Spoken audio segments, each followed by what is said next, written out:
Moving to. Moving bill number If you two. follow, we were moving bill number 2. Mr. Yeah, Eddinger made a it motion. is. So 2 is off the agenda then? 2's off the agenda. Was it seconded? Second. Thank you.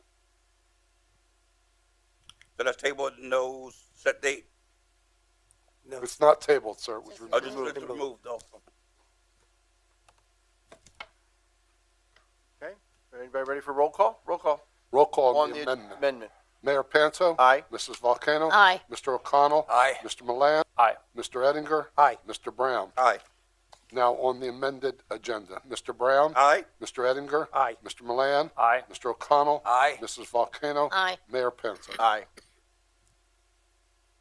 Action on the minutes of our December 12th meeting. Moved. Moved. Second. Second. Moved in second, Mr. O'Connell. Roll call. Mr. Eddinger? Aye. Mr. Milan? Aye. Mr. O'Connell? Aye. Mrs. Volcano? Aye. Mayor Panto? Aye. Mr. Brown? Aye. Our next one is a public hearing on the proposed amendments. We don't need that. Correct? Moving right on to public comment. On agenda items only, if there's anyone here who'd like to address city council on agenda items only, you're more than happy to come up and address the city council on agenda items. Sir, please give your name and address. I don't know. I'm sorry, Mayor? Yes? I'm sorry, why do we not need the public hearing on Yeah. Which for the zoning ordinance? I thought we're pulling Bill 2, wasn't it? Two. Wasn't that for No. Bill 2? Bill 43. Bill 2 Bill is. two. Oh, we're still doing Bill 43. Why did I think we were pulling Bill 43? Okay, we'll do that next. Ed Reagan, 1364 Fox Ridge, Easton, Pennsylvania, Forks Township, the treasurer of the Northampton County Libertarian Party, and I'm here to raise some concerns about your proposed sign ordinances when it comes to political speech. Specifically, when we look at the proposed bill and the changes, I got concerns on the personal expression signs, snipe signs, temporary signs. It says prohibited signs are snipe signs, which are attached by stakes on public property or public right-of-way. Most political signs are actually attached to the ground on stakes, number one. Number two, when we look at the city of Easton, and especially Center Square, and I know the current sign ordinances restrict political signs in the Center Square on 3rd Street and from the square down to the bridge. When we look at a city who has a history of having political activism, reading of the Declaration of Independence, the mayor himself being involved with political events in the circle, including organizing events for Ceasefire PA, it's hard to say we can limit speech to one group of people or another group of people. So if this doesn't pass, I have concerns about some of the existing ordinances. But when we come in and look at some of the proposed ordinances, signs that exhibit statements or words or project obscene or pornographic subjects as determined by the city of Easton, how does this pass constitutional muster in the 3 prongs of the Miller decision by the U.S. Supreme Court when it's just the city itself deciding what's obscene? Section S, signs that promote illegal activities. What about political activism signs for legalization of things that are currently illegal? How does that pass constitutional muster? When we look at section 595199, when we're talking about the temporary signs, you're limiting the size and number.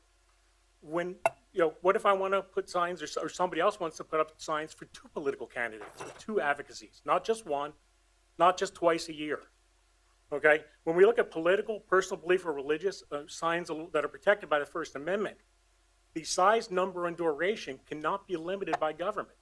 I mean, you can look at many federal court rulings, including Reed versus Gilbert. The city does not have the ability to tell somebody how long they can leave a political belief sign up. They can't tell them how early they can put it up before an election. You can have a law that says, hey, you got to take it down so many days after the election. But if someone, say, for example, puts up hate has no home here, that's a political advocacy sign. They don't have to ask permission, which you're not permitting those. But you can't tell them you can only have it up for 30 days and you can only put it up twice a year. Otherwise, you're going to be looking at a section 1983 deprivation of rights lawsuit. The other concern I have is on the special regs, and I didn't get my notes written down here, but when you look at, and I don't have that with me right now, so I can address that, but when I read through these, and I'm president of my HOA, it almost reads like this was written by somebody who's in an HOA, because there's no concern for the constitutionality of any protected speech in these ordinances. And unless the city wants to open itself up to another section 1983 deprivation of rights lawsuit, be it from someone who's running for office, be from anyone else, that's a concern. I know late last year, we had the State Libertarian Party board meeting at Two Rivers Brewing. A few of the volunteers for our state Senate candidate went down to put signs in the center square. Within days, they were gone. Other people can have political events there, but the city has an ordinance that says a sign can't be there on that public space. Why? You know, especially with the town looking to bring tourists in here. If you're running as a statewide candidate or a candidate outside, you know, say in Northampton County or as a state rep or anything else, and you have people coming in here from different parts of the states as tourists, people should be able to have political statements in the public spaces in this city. I mean, would the organizers in this city have chased out the person who read the Declaration of Independence? That's all I have to say. Tried. Well, the Tories, loyalists. Thank you. Thank you. I'd like to ask Solicitor Murphy or Steve Norosky about that. My understanding was that these changes were made to bring us into compliance. So I just wonder what your comment is. So, the ordinance changes were primarily brought out of Reed versus Gilbert. These changes do not specifically regulate any type of speech. It's content neutral. The Lehigh Valley Planning Commission reviewed it and issued a letter indicating that it's content neutral as well. So the statements that it's a First Amendment violation or a violation of the Reed versus Gilbert ruling, it's been reviewed to not be in violation of those things. Further, Reed versus Gilbert didn't touch on political signs. Thank you. Thank you, Mr. Narowski. Anyone else like to address the city council on agenda items only? Then I'll turn it over to Mr. O'Connell for the public hearing. Well, the public hearing is now opened, and I'm going to turn it over to Mr. Norosky to conduct that. So we had a public hearing on the sign ordinance previously. Did we want to do that again as well? Because the only change was changing the minimum height of the, Well, I think you should Sandwich sign. outline what the changes are. okay, That would sure. change. So I don't have a presentation outlining the specific change to the sign ordinance, but that was solely a change to the minimum height of the sandwich board. All right. And it didn't switch. Hold on, let me. What's in the agenda? Keep going down if you want to look at it. It's not switching over. Bear with me, please.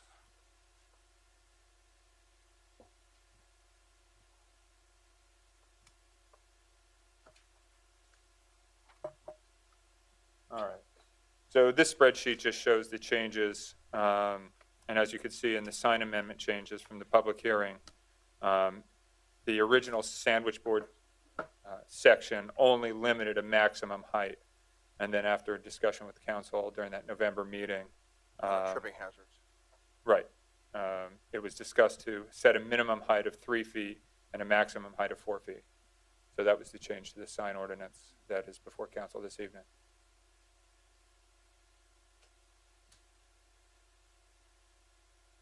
And then seeing more significant changes, but not substantial as far as the changes between what's currently law and what is being proposed, is the business and entertainment district. So, the plan or the ordinance is consistent with our comprehensive plan 2035. To establish an area around Center Square as a premier business district, encourage active uses, storefronts, and identify retailers and businesses and things of that nature to locate in that specific area to generate high traffic in our downtown area, near our parking facilities, and then, part of that attraction and identifying and attracting would be recruiting those same uses through our economic development department to provide opportunities for all age groups. So it was reviewed by the Lehigh Valley Planning Commission, It supports the LVPC's comprehensive plan. They stated, furthermore, by incorporating thoughtful provisions related to contextually sensitive architectural and massing standards, the proposed design standards support Northampton County's livability landscape goals. And also LVPC commends the inclusion of regulation that exempt development and uses within the district from off-street parking to promote enhanced pedestrian accessibility, active uses, and amenities on the streets, public areas, and right-of-ways. So the idea around it and what guided the department in developing it was to have active storefronts, make it the premier primary place where people want to visit the downtown as our central business area, where we have our festivals and cultural events. Increase daytime traffic to go along with the nighttime traffic that it has, and make it, it's sustainable throughout its future. Here's an image of where the boundaries of the business and entertainment district would be, bounded by 2nd Street to the east, 4th Street to the west, Church Street to the north, and Pine Street to the south. The regulations, currently, the minimum building height is 30 feet. The proposed would increase it to 50 feet or 4 stories, with both the maximum height staying the same in the current to the proposed.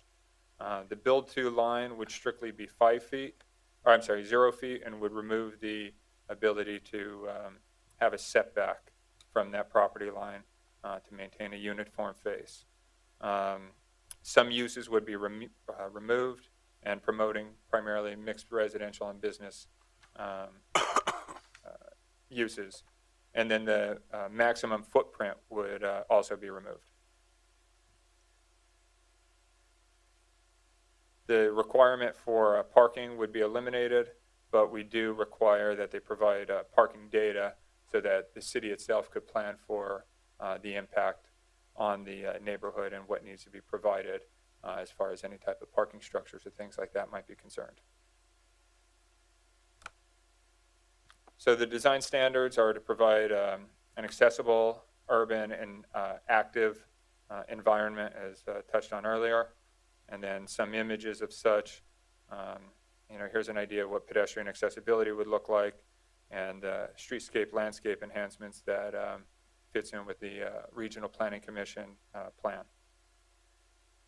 Vertical fenestration to create separation, and then the first floor visibility with the glass storefronts to view activities within the stores and the merchant's business. And that wraps it up. Any questions? Steve, what's the, on the existing ordinance now, what's the maximum building height? It's 140 feet at street intersections, which would remain the same, and a maximum 125 feet intermediate, which remains the same. So that as will well. remain the same? Yep. Okay, so All it's the not gonna- maximum heights remain the same. All right.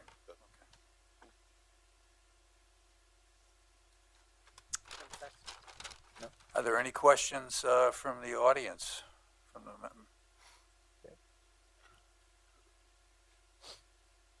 I'd like any- to say that Public Works Department did a great job on this podium. If there are no further comments, I'm going to close the hearing.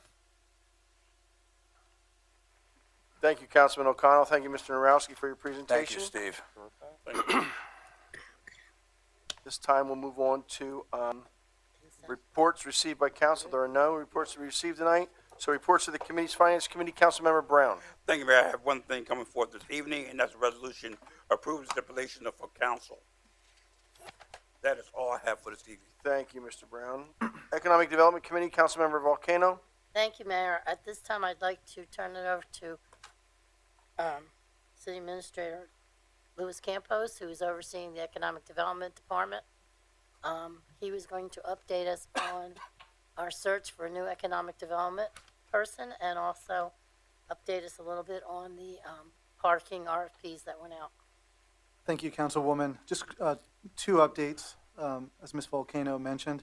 The first is that the administration is still reviewing resumes for the Economic Development Director position. I am happy to say that at least as we're in the process, we do have a couple, if not potentially several candidates that seem interesting. And hopefully we can close the loop on this in the next 30 or 60 days. That's the first thing. The second thing is that the request for proposals for all three lots that we had out on the market are back. So we received bids on all the properties. That's a positive thing. So right now the committee, which is going to be a team of not only administrative or the administration, but also the mayor, Councilwoman Volcano, as well as members of the public, will be reviewing all of the proposals, and we'll report back to council when a decision is made or a recommendation is made to move forward. That's all I have. Thank you. We did Can you receive tell me? 11 proposals, so it shows us investor confidence Yeah. is still extremely high in the city on the three parcels that we have. That's correct, Mayor. And we still have one more parcel to do, and Phase B would be the South Third Street lot next to Mesa. From a high level, you're right. And from a high level, it's positive. Right now, it's a good time to be looking at these projects. Can you tell me who some of the public members of the committee are? Sure. We have, and they were the same members as we had before. They're Jared Mast. We also have from the Parking Authority Board, George Baranowski. Oh, okay. Yeah. Baranowski. We have from Merchants Bank, Mark Jobs, right? Okay. Who else is there? Me, That's Sandy good. Volcano. I Yeah. just wanted to get a general idea. Of Sure, those are the individuals.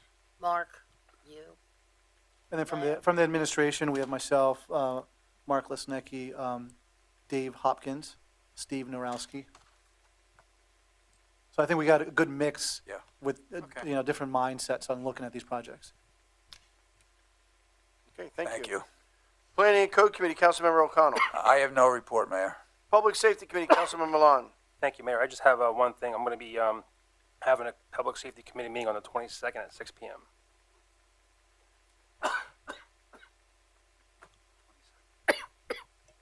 Okay, Public Works Committee is not here. Mr. Ruggles is bird watching in New Mexico. Administration Committee, Councilmember Eddinger. I have no report tonight, Mayor. Okay, thank you. Report of the City Solicitor, Mr. Murphy. Thank you, Mayor. No report from the Solicitor's Office. Thank you. Report of the Mayor, just want to remind people that we finally got our LEED certification, came through. It's hanging outside. We're very proud of the fact that this building is a LEED certified building, protecting our environment, green gas emissions, et cetera. I want to make a comment because we all know that those of us who go on social media that you don't find necessarily accurate information on social media. And Chief Bast retired from the city. He was not forced out. And I think it's unfair for people to be putting that on Facebook that he was forced out. He took his retirement and that he was due, and I miss him. I want you to know that this administration misses him and had nothing to do with forcing him out of that position. And I think for those people making those comments, it's just not fair to him. Lastly, I do want to mention the Fed shutdown. Although you may not think it impacts the city, it does. Primarily our redevelopment authority, which has vendors that can't be paid. And within the next pay period, if it's not resolved in the next couple of weeks, we will run out of money to pay staff. So staff will be furloughed. So it is not a national issue. Every national decision impacts local government and local residents. So just wanted to make that point known. And with that, we'll move on to correspondence. There isn't any. So Bill 43, unfinished business, Mr. Clerk. Okay, we have Bill number 43, which was introduced on December the 12th by David O'Connell, adding Article XXI, Business and Entertainment District BE, and amending Article XXXIII, sign regulations of the Code of the City of Easton, Pennsylvania zoning ordinances. No, you're moving it now. So moved. Second. Moved and seconded. Is there discussion? Hearing none. Roll call, Mr. Clerk. Mr. Ettinger. Aye. Mr. Milan. Aye. Mr. O'Connell. Aye. Mrs. Volcano. Aye. Mayor Panto. Aye. Mr. Brown. Aye. Moving on to new business, Mr. Clerk. We have bill number 1 being introduced by Salvatore J. Panto Jr., amending sections contained in chapter 285 fees of the Code of the City of Easton, Pennsylvania. So moved. Okay, Can- Sorry, that's introduced. Two. Sorry. So introduced. so introduced. 2 was removed. Correct. We have a resolution being introduced by Kenneth Brown, resolved by the Council of the City of Easton, Pennsylvania, that has read and approves the stipulation of council, copy attached here too, for the following properties designated as 1093 West Berwick Street, 125 West St. Joseph Street, 900 Center Street, 741 West Grant Street, and 830 Center Street. Groff Real Estate Investments versus Northampton County Revenue Board of Appeals and the County of Northampton, case number C48CV 2017-10322. So move. Second. Moved and second. Discussion. Roll call. Mr. Milan? Aye. Mr. O'Connell? Aye. Mrs. Volcano? Aye. Mayor Panto? Aye. Mr. Brown? That's before Mr. Brown? Aye. Mr. Ettinger? Aye. We have a resolution being introduced by James Ettinger, resolved that the Council of the City of Easton, Pennsylvania, has reviewed and approves a grant agreement, copy attached here too, between the City of Easton and Northampton County to provide a $3,500 grant to host a 2019 e-cycling event at the city's Department of Public Works, 500 Bushkill Drive, Complex. Be it further resolved that council authorizes the mayor and city controller to sign said contract on behalf of the city and the city clerk to attest the same. So moved. Second. Moved and second. Discussion. I have something. David, can you come up to the podium, please?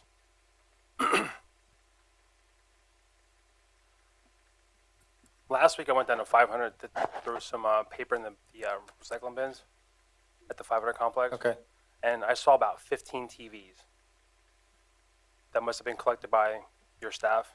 Yeah, we do not make it a practice generally to pick up TVs, but if they're in the roadway and Right. we can pinpoint an owner, generally we will take them down to 500 and then bring them to AERC in Allentown. So is there a way we can have something that's more permanent down there where people can just drop off as opposed to having this like once or Because twice a year? everybody would drop it off. Well, the Covered Devices Act is fairly complicated, and the state of Pennsylvania itself has acknowledged it's been a failure up to this point.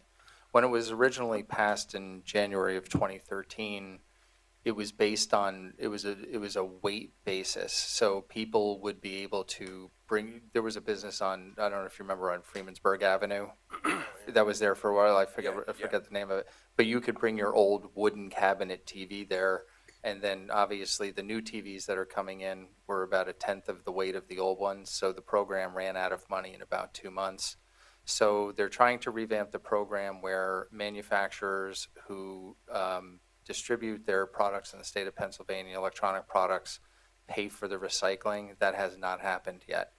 So basically residents are on their own to find a recycler, or what we're trying to do is to make it easier for them to drop it off. But it would be very difficult to figure out a way to do that kind of collection because there are a number of regulations for positive and proper recycling of electronics. So companies that come in that do commercial events, they're R2 certified. That's to make sure that there was a number of issues with companies representing they were properly certified. They were shipping them to India. There was a whole host of events, so they kind of cracked down on that. And really, the only outlet for electronics right now, since they're banned from landfills since 2013, is to pay for them, either directly dropping them off or through an electronics event. So when we take the TVs up to that place in Allentown, we pay for that then? Yes. So my question to you is, if we took the money here at the 500 complex, if someone brought a TV down and they paid us some fee, That's what this event is. right? But if we had it like one of the guys down there, like the staff that's down there now, if we took the TV and charged them, let's say $50, and then we can take these up, and it's cost neutral to the city then. except for the handling, the transport, and the volume. You know, Still doesn't address the illegal dumping. But my question, you're doing it now though. Like we're taking them off the Right. street, and then you guys are putting them in a pickup truck and going up to Allentown. When you get so many. So my yeah. question is, if we just had it more regulated, we took a 50, like some kind of fee. I don't know what the fee is, and we did it here, and we took the stuff up to Allentown then. If we did it on a more regular basis versus. I think the bigger, twice a year. it would be an extremely difficult program to manage. We've looked at this, and the reason that no municipalities do this is because there's such a, you know, there's just such a scarcity of places to dispose of electronics, and it's not just TVs, it's CPUs, any electronic device that's regulated under the Covered Device Act can't be disposed of in the trash. So the volume is massive. I mean, when we did the last event, I think I included it in my memo. I thought it was whatever the tonnage number was, it was 4 full tractor trailers in a 3-hour period. Right, but those aren't city residents though. Those are people from. They're, all over they're the from the place. county of Northampton. Right. That's So right, what I'm right. saying is, if we have city residents coming down, Mhm. I mean, you're doing it now essentially. If you see a TV on Northampton Street, you guys pull over, you grab it, you put it back in a pickup truck, But that's a safety issue too. you drop it down to 500, and then at some point during the week or the week after, you're gonna go up to Allentown and drop it off then, and we're gonna pay for it then. But the only way you could prove it was this, like we could have a landlord who lives in the city that owns 40 properties in other municipalities, just show a license and say these are from the city of Easton and I want to There's no control. drop them off. Right, but 40 TVs at $50 a pop. which would $2,000. cover our disposal. So when we talk about revenue neutral, you know, there would be added costs for us for transportation, labor, All right, well then, storage. But Dave, let me ask you, I'm sorry. then $80, then $80 a PC, then $80 a TV then. But I don't think anyone would pay it. I think they would illegally Just drop dump off it. on the Yeah. street. Let me ask this question then too, while we're on the subject. The place that you take the equipment to, is that, dated, so to speak? Like Northampton counties come in then, and they know that that's gonna happen? Or can you just, as speed stamp, drop things off? Well, what originally happened is after the, I'll call it the failure of the Covered Devices Act, you know, a number of us approached the county and said, we cannot handle this on a municipal basis. This has to be a regional effort to try and stem the problem. And my counterparts and all the other municipalities were dealing with the same thing. So the county solid waste committee got together and said, you know, the best solution is to have, you know, frequent events located throughout the county to make it easy for people to get to. That's what I thought. Frequent is only And so I understand what you're saying, but it's creating a municipal drop-off for electronics where there's an exchange of cash, it really would require some logistics to be thought out. And that's why we hire the firm who How knows many of to- the ones that he saw down there were illegally collected out in the community versus dropped off? None. I mean, all of them. They're all picked up out. We don't collect anything, you know, if we get a. I can't take my TV down to 500 garage, right? No. Oh.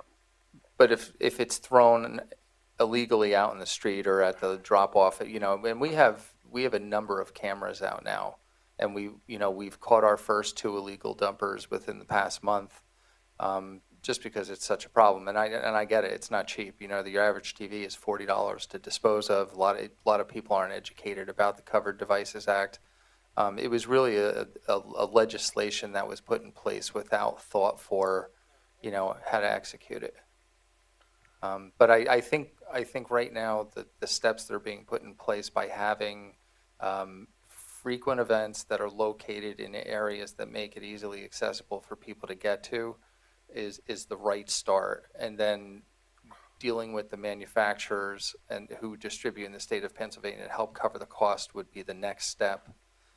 That's really, I think that's part of the reason why you see a lot of illegal dumping is the My ability to concern pay. about, I think the electronics recycling program is working well. I like it. I mean, we can't stop people. I wish people were more sympathetic towards keeping our city clean and not dropping these TVs off. But my concern is to make sure we have the police officers know this, the police departments, because last time you talk about the 4 tractor trailer loads that were collected, it created a huge traffic issues. Remember, did. it was all the way out to 13th Street, getting off the 13th Street, and also down on 4th Street along Pearl. So we should at least have traffic control there that day.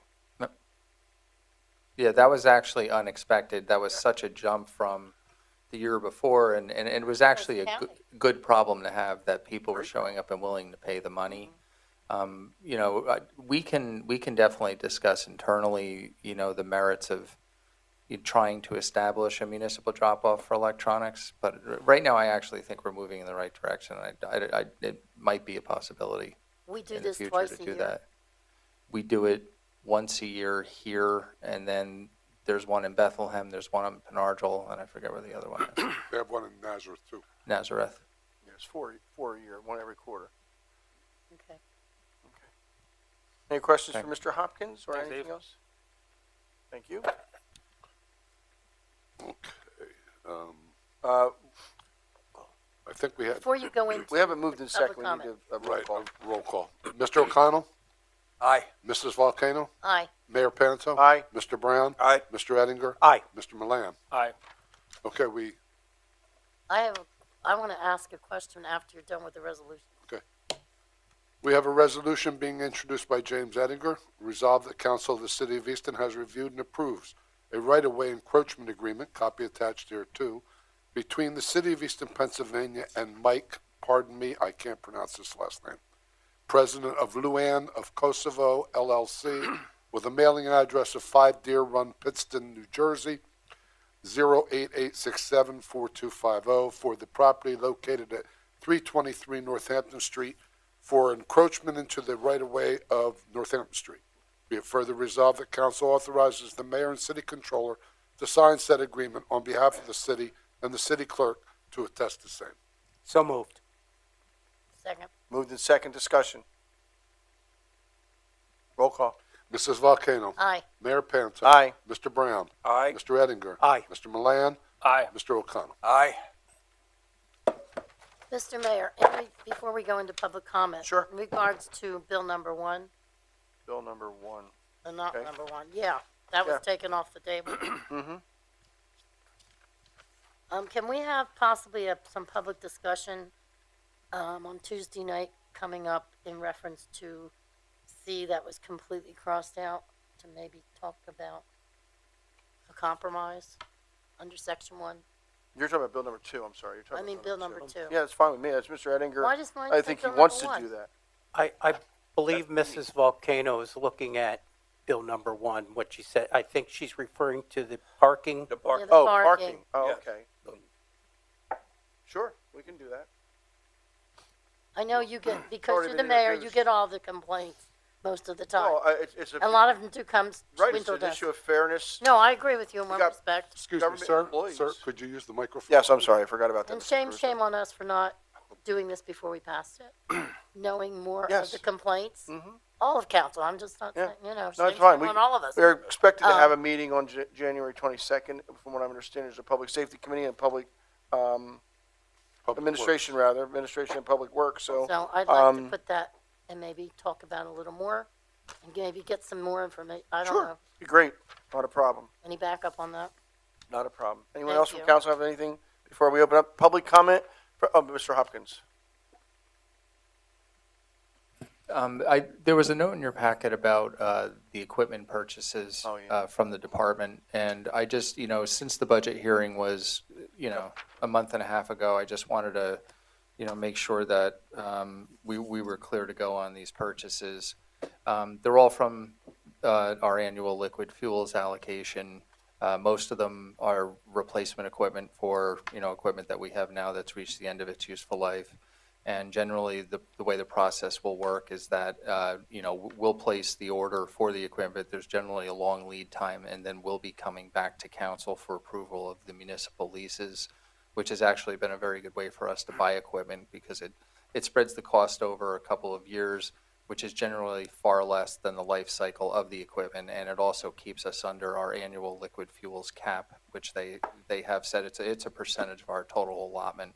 So I have this breakdown, which includes the piece, its life cycle, and just wanted to know if you had any questions.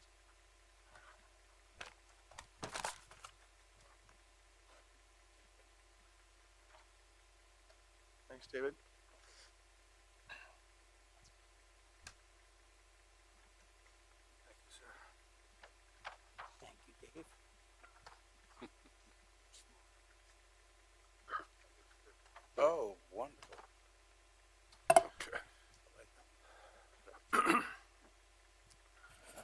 wonderful. So for this year, you know, we're looking at 2 skid steers for highway, a replacement street sweeper. We do have 3 machines. The oldest machine is a 2005, which, you know, generally 10 or 11 years for that type of equipment is pretty good. And I think ours still might have some residual value on municipal. So we'll, you know, when the new equipment arrives, we intend to put that up for auction. The hot mix asphalt pug mill is a new initiative that we have. We can actually save money on buying cold patch, use our existing milling stockpile. This will heat up the millings, and for the cost of about $2 per quarter ton, we can hot mix in the winter. So this would be a good way to keep us busy and, you know, when weather permits, keep doing trench repairs year round. I think this is going to be a really good buy for us. And the last 2 are, you know, 10-ton dump trucks that we're going to replace our older models with. Dave, I'd like you to take that a step further, if you couldn't, and look into what it would cost the city and to get that machine that does do the milling, and also, as you said, for the asphalt, not plug it, but reuse the asphalt as you're doing the job and recycle it. You know what I'm talking about? Pothole repair machine. You It mean like takes a full depth reclamation? It takes the old asphalt off, and as it's taking it off, it recycles it, so you can reuse the same as you just got done taking up. There is equipment that can do that in a 2-step process. The sticker shock might be. I've seen the sticker shock. I'm wondering if the state is, can we go to the state and see if there's any kind of money out there for it? Well, I think that's generally Highway Aid is Okay. our vehicle to purchase this type of equipment. Okay. And we do recycle millings, and I think having the ability to do trench repairs year round by heating up and producing our own hot mix rather than filling potholes in winter with cold patch, then going back to the same thing, digging it out, repairing it. I think that could save us a lot of time and effort for very little cost. And I want to assure council the other thing, and I see Mr. Moorhead is here and you're here both on the Suburban Water Authority Board, that when we come across lead pipes in the city, we're replacing them. Yeah, Waters and the- that and the that flood has zone. been an ongoing discussion, obviously, since the Flint, Michigan Michigan. issue. You know, just not to get into the weeds, but, you know, our water plant does add a zinc orthophosphate chemical, which is it's a sequestering agent. So it will coat the pipes and not allow lead and copper to leach into the water. But the system does have a few thousand lead services, mostly in the older sections here in Easton and in the boroughs. And every time the Water Authority does a project, they're very diligent about replacing the lead services as they come across them. In fact, they put together a pretty in-depth list of everywhere, because you can't know the material until you actually dig it up. But, you know, based on age, the type of mainline construction that they have records for, they can pretty much identify the general areas where they believe the lead is, and they are focusing their capital efforts on those. So I think they're doing a good job. I appreciate that. We're at its point in public comment, questions, concerns, complaints, anything would you like to address city council on? Now is the time to do that. Just give your name and address, Mr. Hagel. Good evening. My name is Chris Hagel. I live at 801 Cattell Street, Easton, Pennsylvania, College Hill neighborhood. Good evening, Mayor, City Council members. As all of you at the DS know, earlier today I announced my candidacy for Easton City Controller, and I thought it only appropriate, since it happened on a night that a council meeting is happening, that I come and announce formally in front of council. I've had an opportunity to speak to many of you over the last couple of days. I appreciate those conversations. A couple of you were able to make it to my announcement today, and I appreciate that as well. And open for any comments or questions you might have. Thank you very much for your support. Thank you. Anyone else?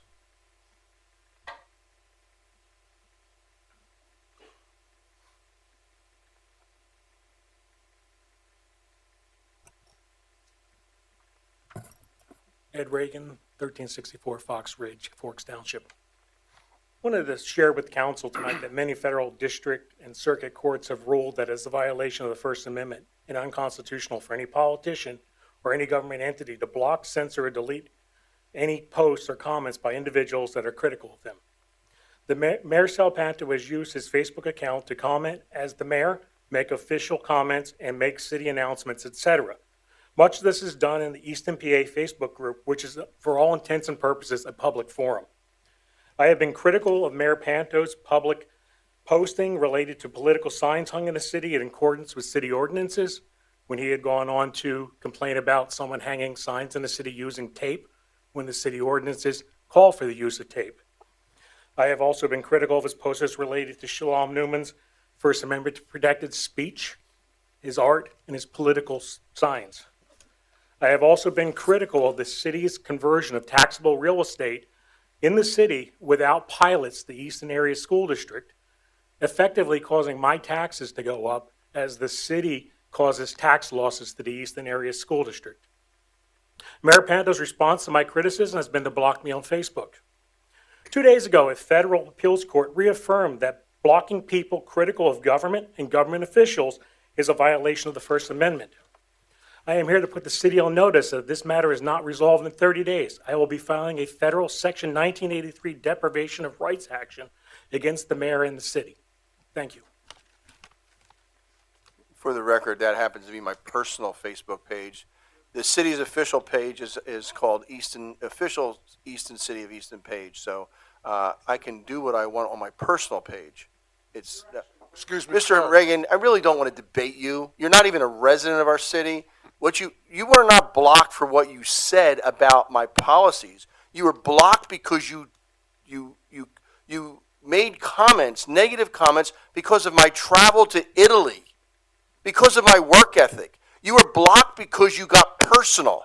You weren't blocked for anything you said, whether it was about Shalom Newman or your taped up signs. You weren't blocked then. That was back 7 months ago.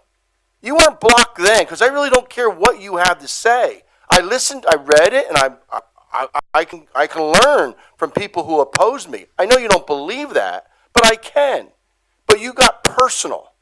And I will not tolerate you attacking me, my person, saying that I'm violating IRS laws and all other kinds of things when you have no knowledge of anything. You don't know me, Mr. Reagan.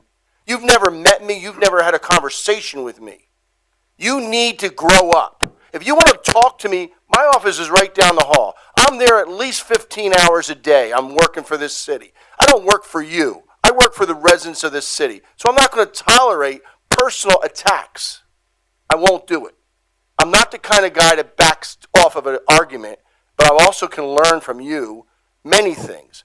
But right now, when you attack me personally, there's no need for me to converse with you.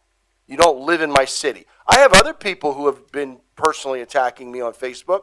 They live in the city. I do not block them. I blocked you. And you know darn well. Everything you said at that podium had nothing to do with you being blocked. What you didn't say was all the attacks on my person. And I don't have to listen to that. And I don't have to have people reading it. Which they do read it now, but I don't have to read it. I don't have to get frustrated with what your comments are, your half-truths and your fake news. Okay? I don't have to get frustrated by that. You're not one of my residents. I answer to my constituents. 30,000 people live within the city of Easton. It's their tax dollars I'm worried about. Frankly, I don't care about your tax dollars. I don't care if your tax dollars in Forks Township goes up double next year. I care about what happens with the 30,000 people who live in this city. And I will continue to do what needs to be done in this city to make sure that we we stay the urban center of this area. You may live in Forks Township, but you come down to Easton for a lot of your services as well.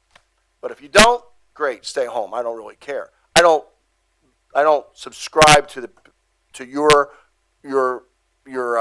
politics, but that doesn't mean I don't listen to them. It doesn't mean I don't respect your opinion. I respect your opinion until you attack me personally. And when you attack me personally, I'm going to fight back. I don't care who you are. And I can block you because you live in Forks Township. You're not a member of my subdivision or my political what do you call that? I even forgot. District? No. Yeah, my third-class city. Thank you. You live in a suburb of our area. I don't need to answer to you. Students, you're here for Mr. Childs and other people. How many have Mr. Childs?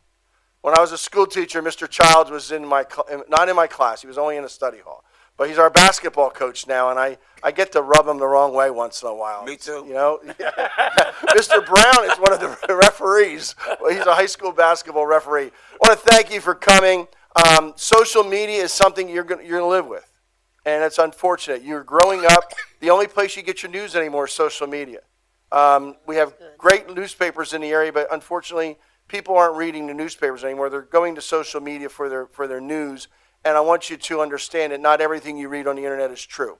And also, if I can add to that, Mayor, be very careful what you put out there, because it will follow you for the rest of your life.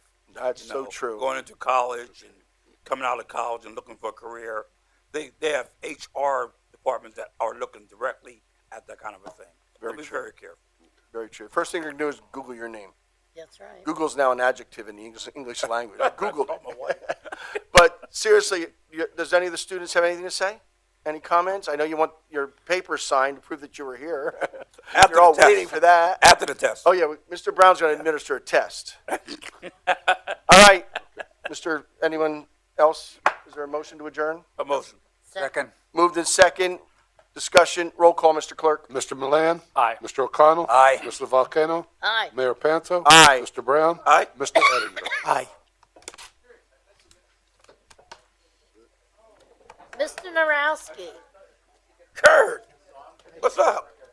Hey, Kurt. Doing? How are you? So this goes under here, You got a sidebar now? and then this guy, this is the permanent, and this guy folds down. Are we doing a vacant property this month? Everyone